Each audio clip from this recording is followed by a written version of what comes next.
আজকে দেখাবো ওয়াইফাইয়ের admin password কীভাবে পরিবর্তন করবেন। যাদের অ্যাডমিন পাসওয়ার্ড পরিবর্তন করতে চান আজকের ভিডিওটি তাদের জন্য। সম্পূর্ণ ভিডিওটি দেখবেন মনোযোগ সহকারে, যাতে আপনি সুন্দরভাবে বুঝতে পারেন। তার জন্য একটু স্কিপ করবেন না।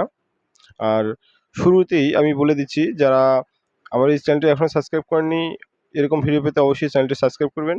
আর যারা এখনও আমার পেজটি ফলো করেননি অবশ্যই পেজটি ফলো করবেন এরকম নতুন নতুন ভিডিওগুলো পেতে। তো কীভাবে আপনি আপনার ওয়াইফাইয়ের অ্যাডমিন পাসওয়ার্ড পরিবর্তন করবেন। এই অ্যাডমিন পাসওয়ার্ড আপনারা জানেন যে অ্যাডমিন পাসওয়ার্ডের মাধ্যমে আপনার রাউটারটি আপনি কন্ট্রোল করতে। তো তার জন্য আপনাকে প্রথমে অবশ্যই আপনার যে কোনো একটা ব্রাউজারে অথবা আপনার ক্রোম ব্রাউজারে চলে আসতে হবে। ক্রোম ব্রাউজারে এসে আপনি এখানে সার্চ করবেন আপনার যে রাউটার আপনি ব্যবহার করেন সেই রাউটারের ওয়েবসাইট আপনি আমি এখানে আমার টেন্ডার রাউটারের হচ্ছে 192.16 এখানে দেখতে পাচ্ছেন উপরে 1680.0.1 এটা ব্যবহার করে মূলত প্রবেশ করতে হয় টেন্ডাতে। আমি টেন্ডাতে চলে আসছি। এখানে দেখুন যে এরকম আপনার আসবে। এখন এখানে যে 3 ডট দেখতে পাচ্ছেন এই 3 ডটে আপনি আসবেন। এখানে আসার পর যারা এখনও অ্যাডমিন পাসওয়ার্ড কীভাবে সেট করতে হয় এটা আপনি জানেন না, কীভাবে সেট আপ করতে হয়, আমার চ্যানেলে ঘুরে আসুন। একটু পূর্বে ভিডিও দেওয়া আছে, সেখানে সুন্দরভাবে বুঝিয়ে দেওয়া হয়েছে কীভাবে আপনি অ্যাডমিন পাসওয়ার্ড আপনার রাউটারে সেট করবেন এবং কীভাবে কন্ট্রোল।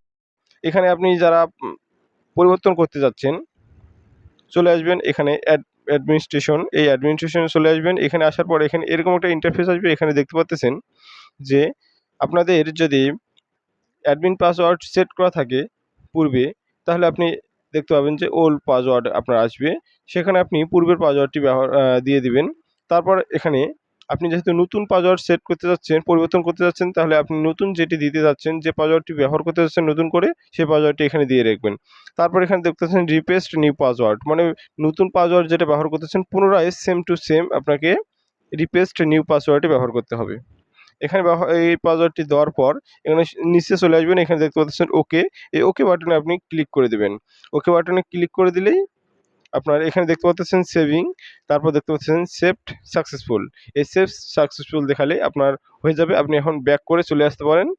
ব্যাক করে চলে আসলে আপনার এরকম আসবে। এখানে আপনি নতুন পাসওয়ার্ডটি দিয়ে লগ ইন করে নেবেন।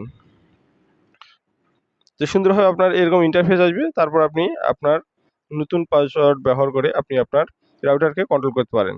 এখনও যারা আমার এই ভিডিওটি দেখে আমার চ্যানেলটি সাবস্ক্রাইব করেননি এবং আমার পেজটি ফলো করেননি অবশ্যই পেজটি ফলো করবেন আর আমার এই ইউটিউব চ্যানেলটি সাবস্ক্রাইব করবেন।